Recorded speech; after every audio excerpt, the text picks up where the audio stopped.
The Gallivanter Baller ST-D has just dropped in the December 2023 GTA Online DLC The Chop Shop.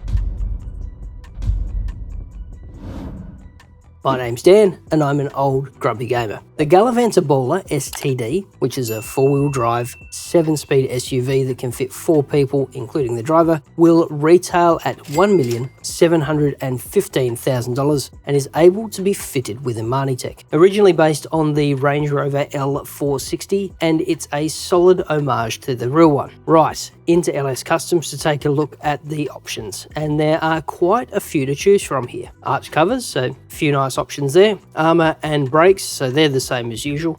Body trim next, and we have a handful of selections there. Onto the front bumper, not a lot going on here, but they do suit the vehicle. The rear bumper options aren't much better either. The engine is just EMS stuff, so we'll skip over that. Exhausts are up next, and yeah, there are a few solid options here. Some good chunky ones and a few rubbish ones, but all in all, not bad. Onto the hood options. Not the biggest range ever, but again, they suit the vehicle and don't look garish or out of place. And the biggie, liveries, and there are some absolute hurlers here. The usual racing stripes in a few different varieties, full wraps, half wraps, and some really novel options. These are all really neat, actually. I'm very impressed. Mirrors next, which is a bit unusual, but a nice touch. A few options worth looking at, and as always, the lower profile the better. Mudguards, again, a bit of a rarity, only on or off though, so that's about it. Respray next, and this is more or less the same as usual. Nothing out of the ordinary here, but you can have a bit of fun between this, pearlescence, and the liveries if you want to. Onto the roof options, and we have plenty of alternatives to choose from. Nothing too inspired though, it's all a bit nah,